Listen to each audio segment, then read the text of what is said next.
Bonjour à toutes et à tous. Nous sommes en direct sur la page Facebook de Paris Normandie pour ce numéro spécial de l'info en question.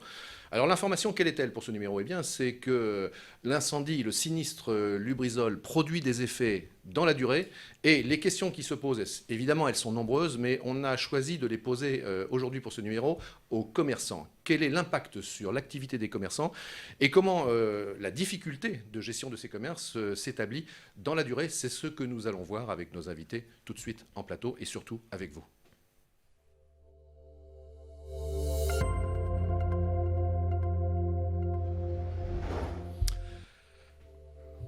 Pour partager cet échange, ce débat, vous apporter aussi beaucoup d'informations, mais surtout recueillir vos commentaires et avoir vos questions, qu'on restituera immédiatement à nos invités et aussi à Delphine, puisque Delphine Teinturier, journaliste à la rédaction locale de Rouen, dont elle a la responsabilité d'ailleurs, Delphine nous a rejoint en plateau pour cette émission spéciale, puisque vous avez vécu, bien sûr, jour après jour, j'ai envie de dire heure après heure, bien sûr, le sinistre Lubrizol et puis ses effets. À côté de vous, Delphine, nous avons Philippe Coudy.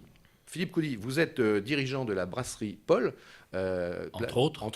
Entre autres. D'ailleurs, l'autre, c'est quoi? Les autres activités, c'est... Je suis associé avec Gilles Tournadre sur Gilles Côté Bistrot, La Place, et on porte des projets différents, nouveaux, sur la métropole de Rouen. Et vous êtes, et ça nous intéresse aussi, bien sûr, président de l'Union des métiers et des industries de l'hôtellerie. Pour la Seine-Maritime. Pour la Seine-Maritime. À côté de moi, Fabrice Antonsic. Fabrice Antonsic, c'est le franchisé pour la Seine-Maritime des boulangeries Paul. Alors, aucun rapport avec la brasserie Paul, si ce n'est le nom. On était là avant. Voilà, vous étiez là avant, très bien. Vous avez l'antériorité. L'avantage de l'antériorité, si je puis dire. Et donc, Fabrice Antonsic, intéressant également parce qu'il est vice-président de l'association de commerçants Les Vitrines de Rouen. Tout à fait. Et puis, à côté de vous, Fabrice Antonsic, eh bien, il y a Olivier Muller. Vous êtes, vous, dans une activité un peu différente. Vous n'êtes pas dans les commerces de bouche. Vous êtes dirigeant de l'APEF Service. Dites-nous en quelques mots de quoi il s'agit. C'est un réseau d'agences de services à la personne, multiservices, qui propose notamment beaucoup de maintien à domicile, de l'entretien du logement, de la garde d'enfants. Voilà, service à la personne. Service à la personne. Voilà, donc je suis dirigeant des agences APEF et également président du club d'agences de services à la personne de Rouen. Alors, encore une fois, on est ensemble, on est avec les internautes, on est en direct sur la page Facebook de Paris Normandie, donc n'hésitez pas, j'ai l'oreillette, et donc dès que vous avez une réaction, un commentaire ou une question, eh bien, je restitue vos mots et vos propos en plateau pour qu'on traite votre réaction en temps réel, c'est important. Alors, Delphine Le Teinturier, responsable de la rédaction locale de Paris Normandie à Rouen, est-ce que vous pouvez nous rappeler les éléments de contexte avant qu'on rentre dans le vif du sujet, de ces grandes difficultés, j'hésite pas à dire le mot, ces grandes difficultés que vivent à l'occasion de cet incendie Lubrizol, les commerçants de Rouen. Donc les éléments de contexte qu'il faut nous rappeler. Mais effectivement, Sylvain, presque 2 semaines après l'incendie de Lubrizol, on voit les habitants de l'agglomération de Rouen se mobiliser et s'organiser. On les voit manifester dans les rues, on les voit créer des collectifs. On les voit interpeller les élus et aussi réclamer des comptes au préfet. On voit aussi les agriculteurs des 112 communes touchées par les restrictions se mobiliser et s'organiser eux aussi. D'ailleurs, il y a des dispositions et des mesures d'aide qui sont en train de se mettre en place pour le monde agricole qui est durement frappé, on le rappelle, par cet accident industriel. Et les commerçants, vous aussi, vous êtes rudement touchés avec des clients qui désertent les boutiques, les restos, les hôtels voient des annulations arriver et des chiffres d'affaires qui ont considérablement chuté le jour J et les jours d'après. On a interrogé la semaine dernière à la locale de Paris Normandie des restaurateurs de Rouen et j'ai le souvenir d'un professionnel de la place de la Pucelle qui dit avoir connu le pire samedi 2 jours après l'incendie, le pire samedi, non pas de l'année, mais de ces 7 années d'activité à Rouen. Donc, que se passe-t-il pour les commerçants? Que va-t-il être mis en place pour eux? Se mobilisent-ils? C'est les questions que j'ai envie de vous poser aujourd'hui. Alors, merci beaucoup Delphine, et je vous l'ai dit, on est en direct avec vous, et dès que vous avez des commentaires et des questions, on les restitue. Messieurs, on va passer à vous juste après. On a beaucoup d'internautes qui nous disent bonjour PN. Écoutez, bonjour à vous, merci d'être avec nous. Et puis, on a une internaute qui nous dit si on parlait aussi des ouvriers qui n'ont plus de travail, c'est vrai que les conséquences, bien sûr, sûr, on parle des commerçants aujourd'hui. D'ailleurs, je retiens cette idée, pourquoi pas effectivement pourquoi ne pas parler ultérieurement, refaire un direct sur les conséquences pour ceux qui ont perdu leur emploi, et ils sont évidemment un certain nombre malheureusement. Regardez, quelques images d'abord pour voir où on en est. C'était samedi dernier. Samedi dernier, c'est quoi? Il y a à peine 3 jours. On est allé avec une caméra sur les quais rive droite, face au bâtiment 108 de la métropole, c'est-à-dire juste derrière le site Lubrizol, termine encore à envoyer quelques effluves. Eh bien, c'était assez impressionnant parce que à 15h à samedi après-midi, messieurs et Delphine, sur les quais, il y a beaucoup de monde. Regardez, c'était juste il y a à peine 3 jours.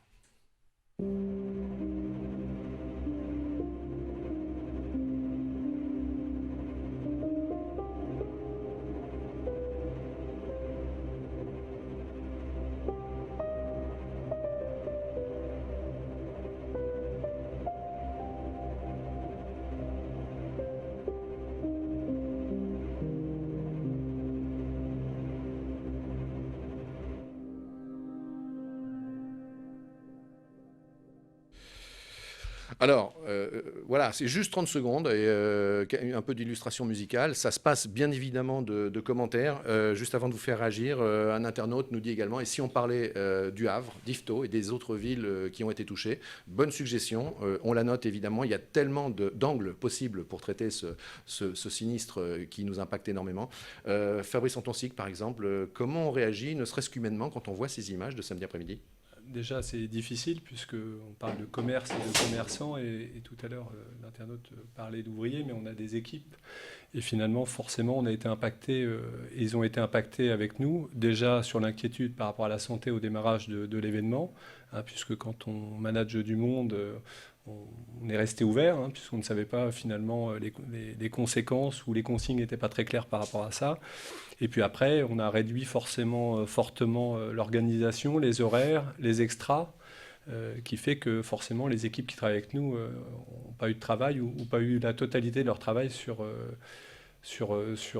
la semaine qui vient de se passer, avec les difficultés qui peuvent être engendrées derrière. Et c'est forcément triste de voir les quais de cette manière-là, comme les commerces qui s'y trouvent et qui se trouvaient dans toute cette zone. Alors, une internaute qui est avec nous, qui nous regarde, elle s'étonne effectivement qu'il n'y ait plus personne sur les quais.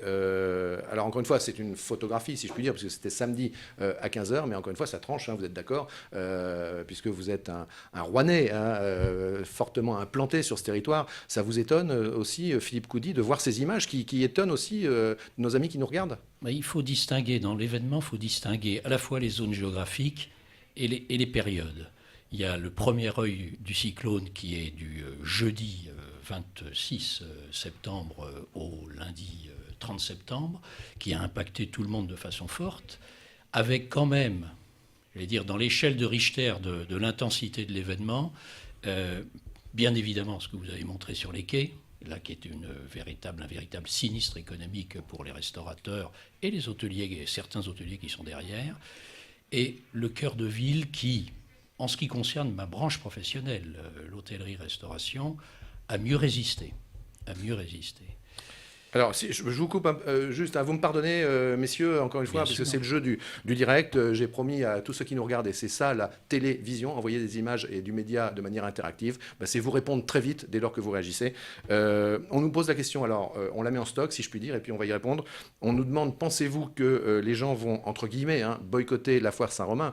Pas la boycotter en tant qu'événement, mais encore une fois, peut-être en ayant peur d'aller sur le site à proximité de Lubrizol. C'est une question. On nous redit le monde agricole, on l'oublie. Alors non, on ne l'oublie pas. On a choisi comme angle les commerçants cette fois-ci. Et puis effectivement, Delphine, on va se poser la question de savoir quel programme on vous propose à nouveau pour le monde agricole. Cela dit, vous l'avez dit dans votre intro, Delphine, le monde agricole a entendu que des mesures allaient être prises de compensation, avec un certain nombre de millions d'euros. On n'a pas entendu la même chose pour les commerçants, et c'est aussi au cœur de notre débat d'aujourd'hui. Et puis, j'ai plaisir à accueillir Nathalie. Nathalie, c'est une fidèle des émissions en direct pendant l'Armada. Elle nous dit bonjour et elle est triste, effectivement, de nous retrouver dans ces conditions. Alors, pour lancer l'échange, regardez, c'était toujours samedi, on est allé tendre le micro à des commerçants qui sont sur les quais rive droite, parce que c'est sans doute ceux qui ont été les plus gênés, puisque à vue de l'événement du nuage et du sinistre. Et puis on est allé aussi au doc. Intéressant aussi d'avoir tout à l'heure la réaction de Fabrice Antonsic, puisqu'il possède également des établissements au doc. Regardez. C'est très simple. La semaine dernière, nous étions en plus en dégustation, comme tous les ans, pour la foire au vin. Et ça a été catastrophique puisqu'on a eu une baisse de fréquentation de 25%. Ah bah, conséquence, une perte de fréquentation géantissime. On a perdu, on a des tables qui ont annulé, des grandes tables. Enfin, c'est même pas 50%, c'est 75% qu'on a perdu de fréquentation. Donc les quais sont déserts. Là, à midi, on fait un samedi midi 4 couverts. À partir du vendredi, samedi, dimanche, beaucoup d'annulations. Parce que les personnes avaient peur tout simplement de circuler dans Rouen et puis de venir.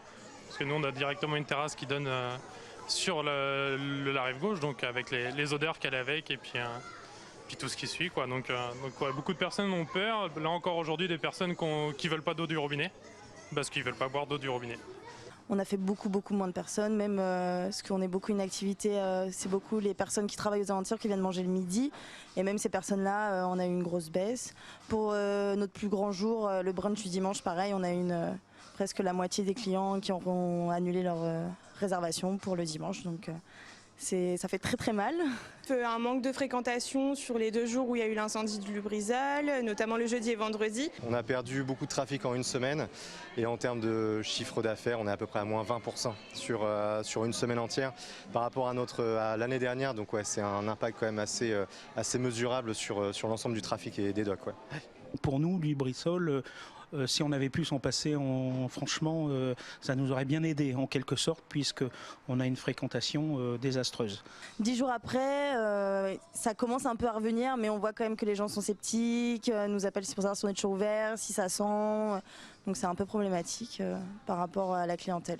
Le week-end de l'incendie était inexistant. On avait une galerie à moitié fermée en termes de commerçants. Et en termes de chiffres, c'était vraiment inexistant. Il a fallu vraiment, pour le moment, une bonne petite semaine pour que les clients reviennent un petit peu légèrement. Ouais. Mais ça devient vraiment, c'est très poussif. En début de semaine, ça a été très compliqué, surtout en termes d'odeur déjà d'une. Dans le centre commercial, c'était vraiment intenable. Et oui, non, une perte de fréquentation, ça c'est sûr, c'est clair et net. Alors sur le week-end, du coup, qui a suivi l'incendie, on a perdu environ 40% à peu près de chiffre d'affaires, quoi, hein. Remonter la pente, on espère que ça va reprendre parce que là c'est catastrophique. Donc on n'a aucune, on ne sait pas. On est totalement dans un flou énorme. Pendant la diffusion de ce reportage, toujours des réactions des internautes. Certains évoquent, et ils ont raison de le faire, les 118 communes qui ont été touchées. On nous dit les conséquences risquent d'être longues, effectivement. On aura peut-être ultérieurement dans un autre programme des éléments à vous apporter. Également, je souhaite aussi qu'on parle de la fête du ventre, puisqu'il y a la fête du ventre le 12 et le 13, cette fin de semaine à Rouen, et qui permettra d'accueillir un certain nombre de producteurs qui n'ont pas forcément été impactés, donc ça sera peut-être bien aussi de venir les soutenir. Mais Delphine, je vous repasse la parole. Oui, je voulais revenir, moi, Monsieur Coudy, vous avez parlé de l'œil du cyclone, donc je voulais revenir sur le jour J et savoir comment chacun d'entre vous avez vécu professionnellement et personnellement aussi cette catastrophe industrielle qui frappe tout le monde. Jusqu'au mercredi, on avait eu une très bonne saison. On avait oublié les gilets jaunes, on avait oublié les travaux dans la ville qui nous avaient impactés avant, donc c'était formidable. Et cet événement nous tombe dessus, bien évidemment. En ce qui nous concerne, pas d'arrêté préfectoral pour arrêter de travailler. Chacun a pris ses décisions en fonction de ce qu'il pensait utile, j'allais dire, à sa collectivité propre, à son commerce. Donc certains ont ouvert, certains ont fermé. Mais bien évidemment, l'inquiétude était grande ce jour-là. Voilà ce que je peux vous dire. Néanmoins, on a fait, en ce qui me concerne personnellement, la moitié de notre chiffre d'affaires, ce qui était déjà pas mal. Oui, Fabrice, tout de suite à vous la question. Nathalie nous dit, toujours, ça revient, Delphine, ça revient. Évidemment, on veut la vérité. Donc, nos concitoyens considèrent que nous n'avons toujours pas la vérité. Et puis, à nouveau, des remerciements pour tous ceux qui ont pris des risques, et notamment les pompiers. Fabrice Antonsec. Alors, je voulais revenir tout à l'heure aux agriculteurs. On est solidaires d'eux et on est en lien avec eux, puisque c'est souvent nos fournisseurs. Donc, on n'a pas de combat et de mauvais combat, puisqu'on est dans la même barque et on a envie des mêmes choses. On a simplement besoin de considérations court terme avec soit des aides ou des décrets ou des choses ou ou une déclaration de catastrophe. On avait un peu parlé à un moment du sujet technologique pour avoir simplement une sécurisation de nos assurances et pouvoir nous aussi nous projeter dans les semaines et les mois à venir, parce que on a eu des problématiques comme était rappelé concernant les gilets jaunes en début d'année, les travaux. On était plutôt dans une bonne dynamique qui avait été reprise après l'Armada, en tout cas une vraie volonté et de l'optimisme du quotidien. Et on ne peut pas se permettre dans nos commerces aujourd'hui de perdre 2, 3, 4 jours, 5 jours de chiffre d'affaires qui sont souvent supérieurs à notre résultat annuel. Donc il faut bien savoir qu'aujourd'hui un commerce ne fait pas forcément 3, 4, 5 jours de résultats annuels en chiffre d'affaires, enfin le chiffre d'affaires en termes de résultats, ce qui vient fortement nous mettre en danger pour arriver à projeter, on va dire, positivement l'avenir. Même si on est optimiste, parce qu'il y a beaucoup de choses sur Rouen qui nous permettent d'être optimistes dans les semaines à venir.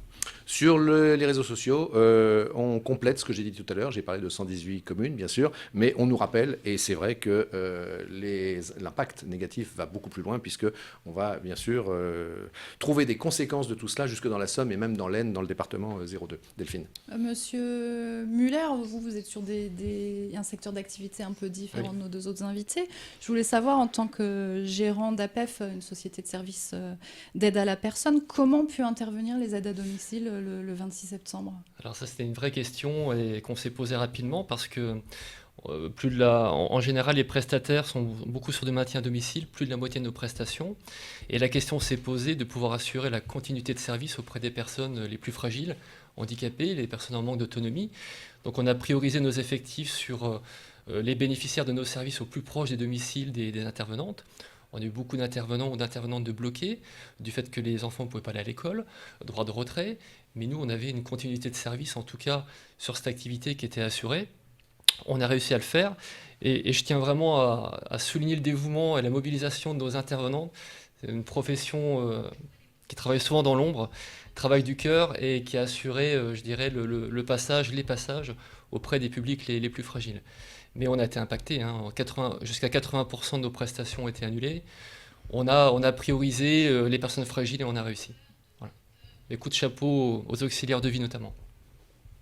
Delphine, toujours si vous me permettez, Delphine, alors je dis Delphine, mais en même temps je reprends la parole, c'est pas cool. Non, mais simplement, encore une fois, pour être toujours en direct avec vous, je note, c'est sympa d'ailleurs qu'on nous écoute au-delà de la Normandie, puisque nous avons une bigoudaine bretonne qui est avec nous, c'est Noémie.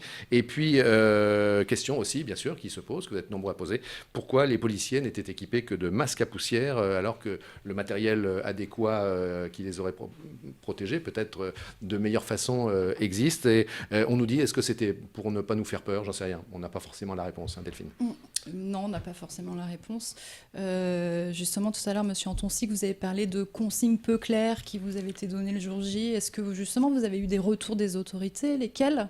Non, c'était pas clair. Je pense qu'il y a un dépassement lié à l'événement qui fait que tout le monde s'est fait dépasser. Et c'est vrai qu'il fallait qu'on prenne des décisions en tant que chef d'entreprise, en tant que commerçant, rapide, seul, en tout cas dans quelque chose qui était pas figé. Et les consignes, on devait continuer à ouvrir, puisque finalement, il n'y avait aucune consigne, pas d'arrêté, pas de consigne particulier dans nos commerces. Donc, ça veut dire qu'on a une obligation d'ouvrir.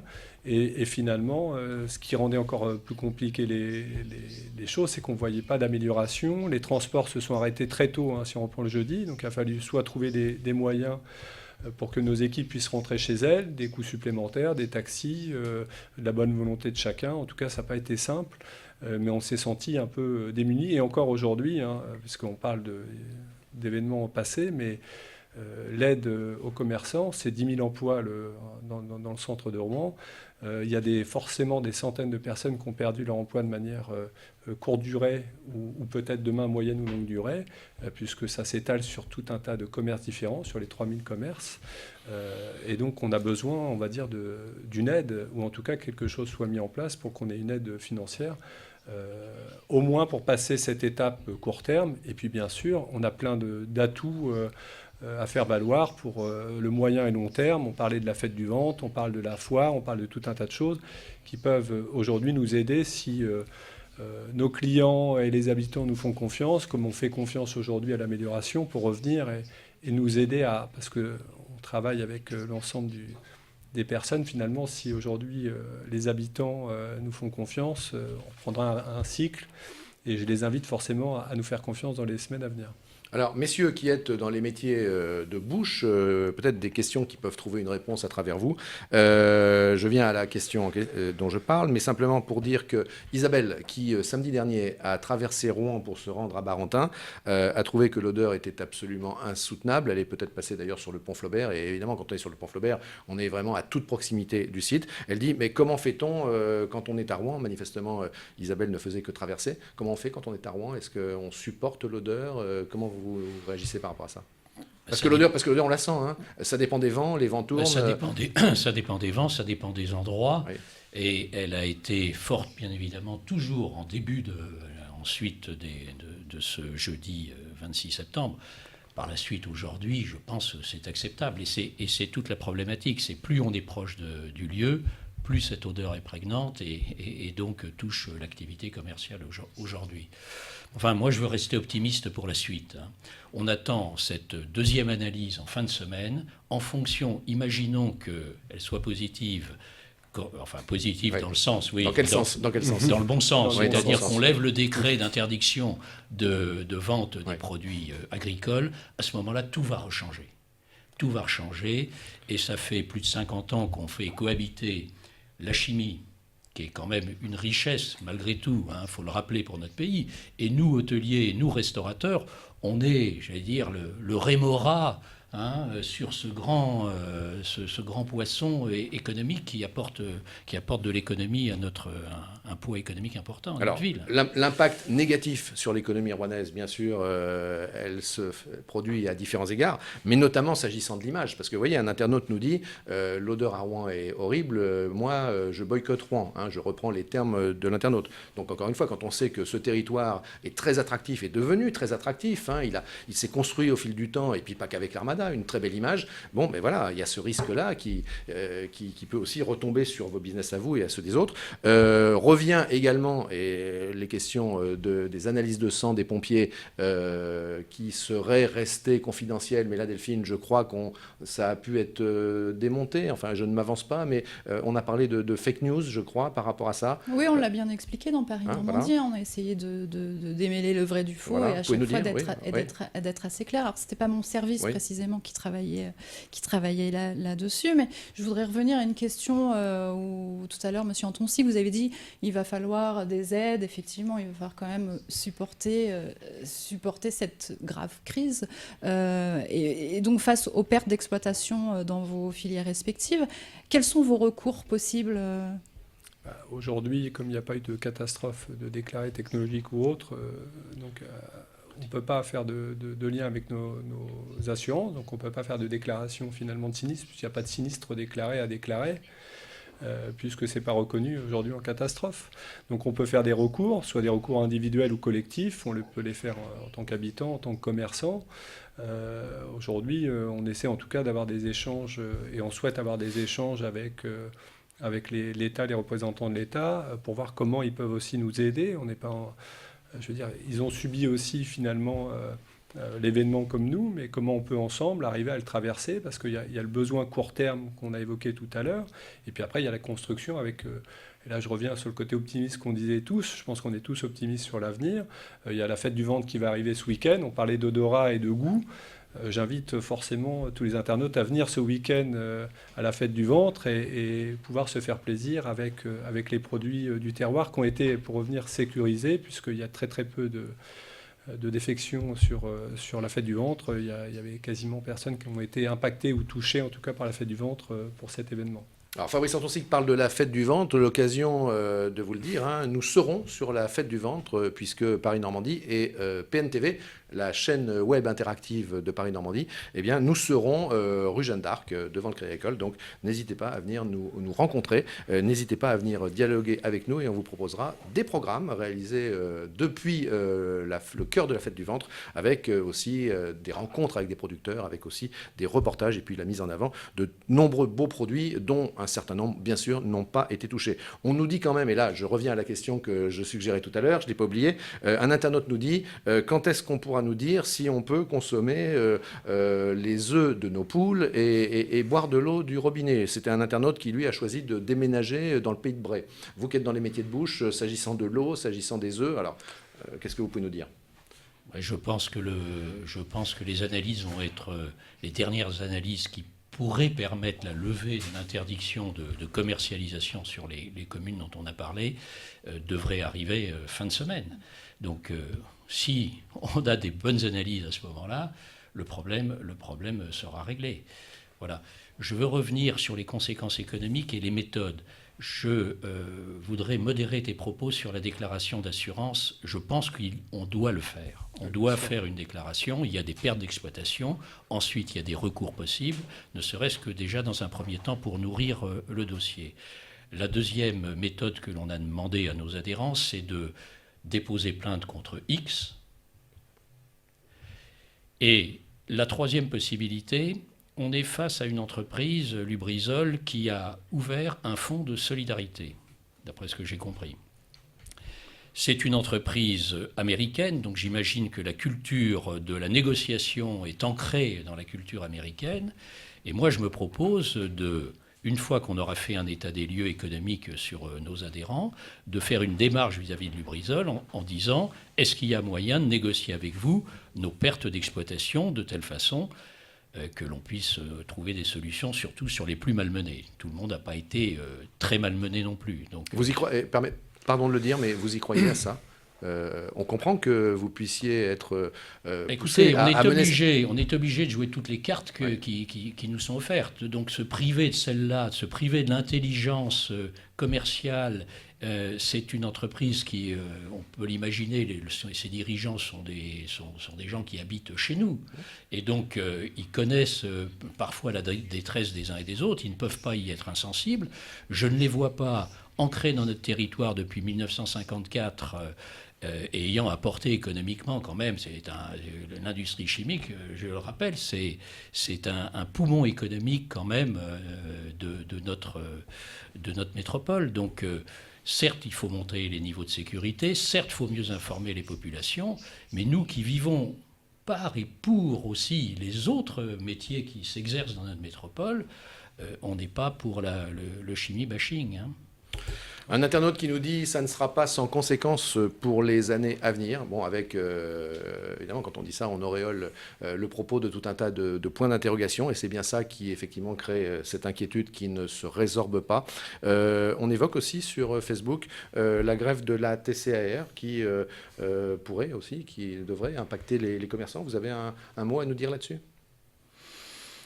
Tout ce qui freine la mobilité, bien évidemment, est antinomique à la bonne santé du commerce rouennais. Hein. Donc j'appelle plutôt les conducteurs à essayer dans une période, on doit être tous solidaires, on est solidaires nous aussi des ouvriers de Lubrizol, de tous ceux qui sont mis dans une situation difficile.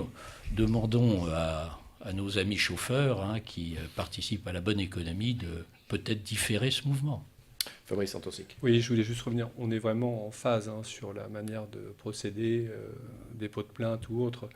Mais j'allais dire, on a besoin en tout cas d'une position d'urgence au moins court terme pour les plus touchés d'entre nous.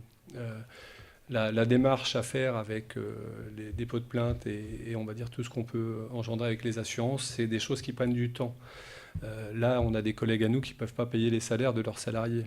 Puisque derrière le mot commerce, on a toujours l'impression que le commerçant, il est tout seul dans son commerce. Et on n'est pas en train de parler de ça. On a parlé de tout un pan d'économie derrière. Et donc, c'est du très court terme qu'on a besoin en termes de solutions. Après, qu'on travaille collectivement, et là, on se rejoint sur la méthode ou les possibilités, bien au contraire. Et on travaille souvent ensemble sur tout un tas de sujets visibles ou non visibles. Mais nos adhérents sont vos adhérents. Tout à fait. C'est pour ça qu'on est dans un fonctionnement très collectif. Mais c'est vraiment le court terme. J'insiste sur l'urgence de certaines situations. Aujourd'hui, on n'a pas de réponse ou d'aide, en tout cas, pour nous aider. Moi, j'avais vu, là, au cours d'une des conférences de presse du préfet, les conférences de presse quotidiennes presque qu'il mène à Rouen, là, le 26 septembre, il y a une cellule de continuité économique qui a été mise en place par la Directe. Hier, à la rédaction, on a reçu un communiqué de presse de l'URSSAF qui proposait un accompagnement aux employeurs. Est-ce que vous êtes bien informé ? Est-ce que vous utilisez ces recours ? Je peux répondre, mais Olivier Oui. ou derrière Philippe. Mais moi, en tout cas, c'est des démarches, on va dire, encore de décalage. Vous voyez, on n'est pas en train de parler d'une aide réelle. C'est que vous devez quand même sortir de l'argent quand vous n'en avez pas fait rentrer. Pour vous, c'est des mesurettes? C'est pas des mesurettes, parce que chaque mesure est importante, on va dire, et cumulée, ça peut faire des vraies aides et des vrais atouts, et on n'est pas touché de la même manière. On parlait tout à l'heure, il y en a certains qui ont été touchés de 10, 20, 30% de chiffres, et d'autres 80% de leur chiffre d'affaires. Et donc le besoin, on va dire, d'aide ou d'aide de proximité, il est différent dans l'approche. Donc c'est pas des mesurettes, ça reste des mesures, on va dire, concrètes, mais à un moment, si vous n'avez pas l'argent, vous avez beau le décaler, vous n'allez pas pouvoir sortir ce que vous devez sortir. Et Olivier maîtrise bien aussi le sujet sur la partie directe. Sur Facebook, quelqu'un nous dit qu'on n'a pas l'air forcément tranquille, peut-être le juge-t-il à nos visages. Non, je crois que simplement c'est parce que le sujet est d'importance. Je pense que le sujet reste préoccupant et que peut-être, malgré nous, on incarne peut-être cela. On nous reparle également de la foire Saint-Romain, ça revient, qui va s'installer non loin de Lubrizol. Est-ce que ça ne risque pas de mettre nos familles en danger, pour reprendre les mots de cette personne qui s'exprime, à savoir que sur la foire Saint-Romain, il y a aussi des commerces de bouche. Bien sûr.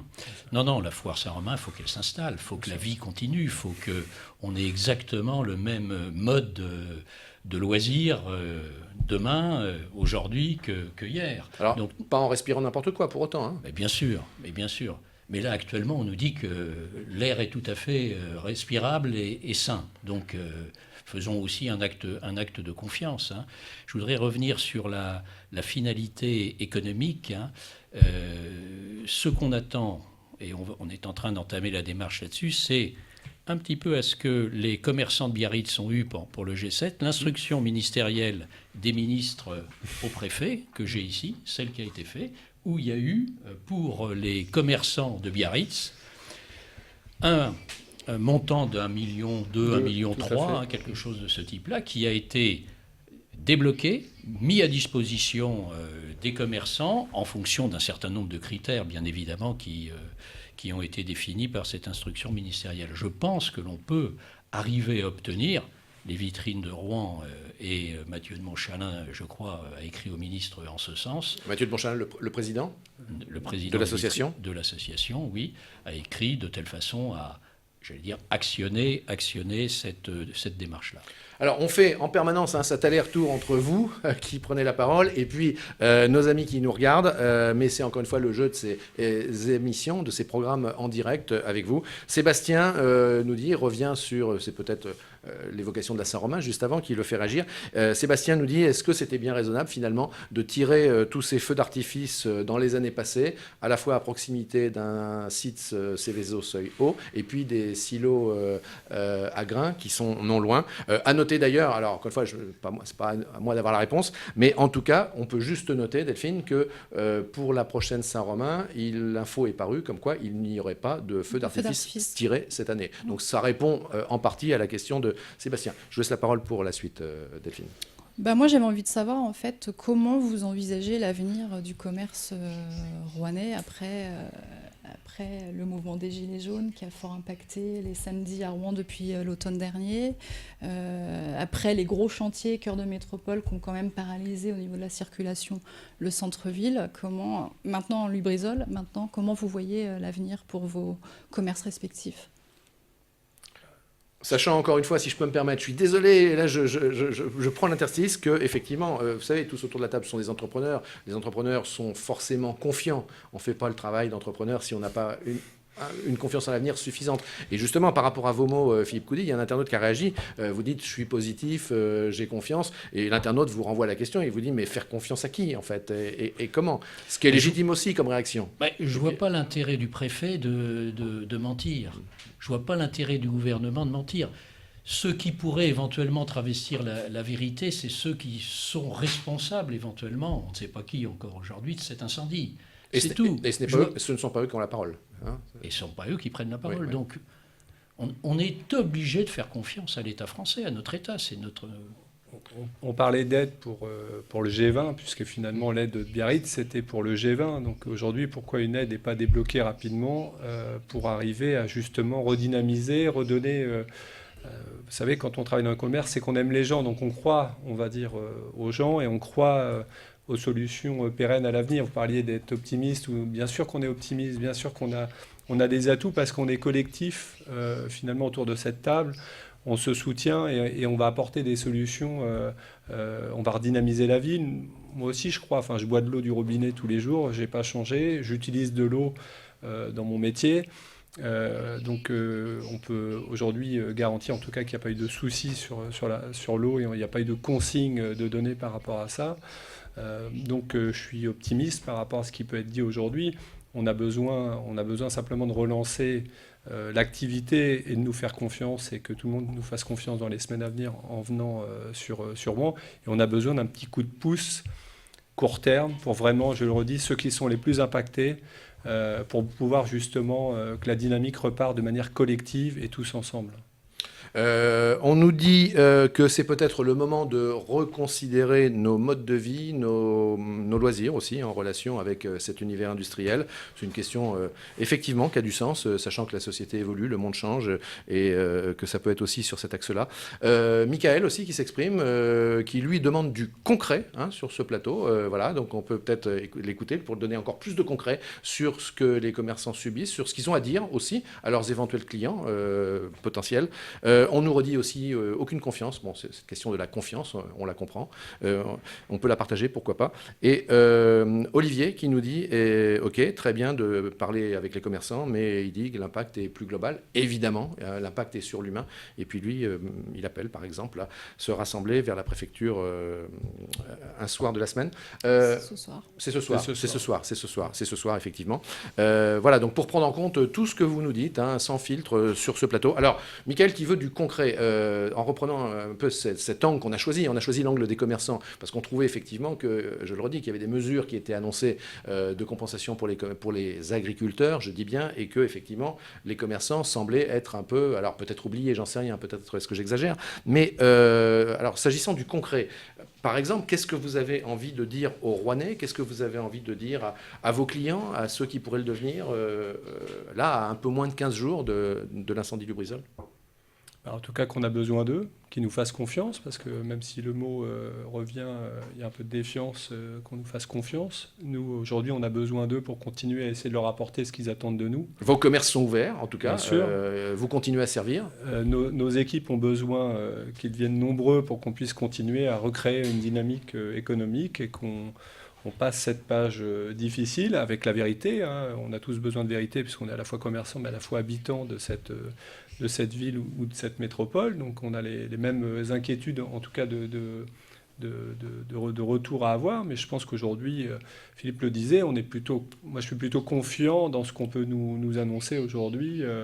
On a simplement besoin de passer cette étape et que nos clients viennent dans nos commerces pour qu'on puisse la passer plus facilement, parce que derrière, toute une économie qui est créée jusqu'à l'agriculteur où on prend les produits dans nos... Et qui viennent dans nos commerces constater la réalité, j'allais dire, de notre ville.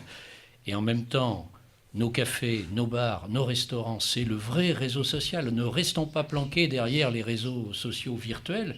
Venez débattre, venez parler, venez discuter avec les commerces de votre ville.